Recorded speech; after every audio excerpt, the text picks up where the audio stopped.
Yan! Ako naman, ang galing-galing mo talaga. Eh, tapos yung tinuro kong lakad, paano? Mamodel-model. Hindi naman pala marunong. Sana matapilok siya mamaya. Nahuli ka dito. Pag natapilok yan, edi nag-alala dyan si Angelo. Edi lalo pa sila nagka-moment. Yan, ako. O ano, ready ka na. Kayang-kaya mo na yan. Lalabas na ako doon at panunurin kita. Ha? O, sige, good luck. Sige. Naku, excited na ako. Sige.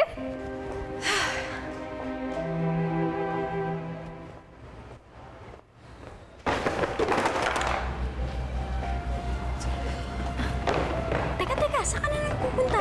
Magigiyara ka na naman, no? Di ba nga, sabi ni Ma'am Victoria, hinay-hinay lang sa kasungitan. Just watch me. Hi, Jessica. Bakit hawak mo yung sapatos ko? Nalaglag ko lang. Sana naman di ka maghalit tayo lang dito. No, don't worry. Look, alam ko hindi maganda yung dating ko sa'yo noon. I was a bitch and I acted immature. Nalungkot lang talaga ako dahil hindi na-renew yung contract ko as endorser ng Fresh Moisturizer. Sorry sa attitude ko, ah. Okay lang yun, wala lang sa akin. Talaga? So, we can be friends? Oo naman. Ayaw kasi na may galit sa akin. Buti naman itutulong mo na akong kaibigan mo.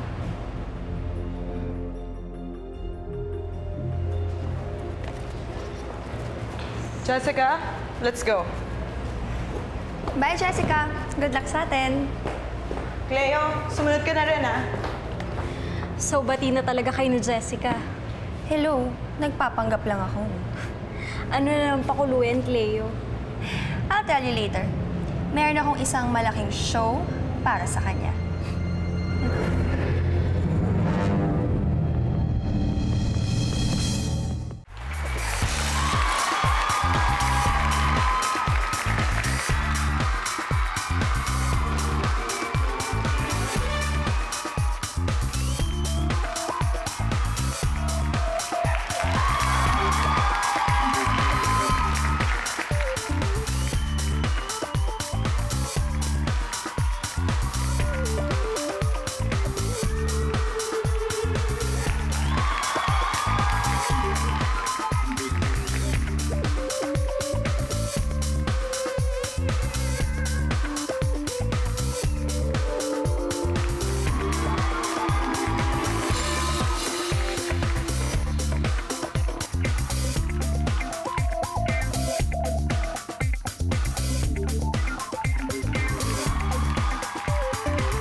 Sino sa inyo nagpasuot sa akin itong sirang sapatos na to?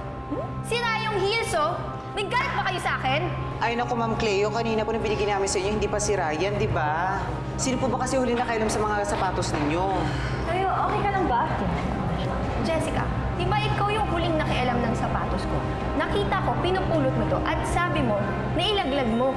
Ikaw ba sumira ng sapatos ko para matapilok ako dun sa rampa kanina? Ano? Oo, nalaglag siya, pero hindi ko siya sinira. Jessica, ikaw ang huling nakialam. Sino ba bang gagawa nito kung hindi ikaw lang? Wala akong ginagawang masama sa'yo, Cleo. Hindi ko alam ang binibintang mo sa akin. You know what, Jessica? Alam kong galit ka sa akin. Pero nag-sorry naman ako sa'yo, di ba? I thought we were friends already. Gusto mo ba talaga akong sirain? Are you out to ruin me?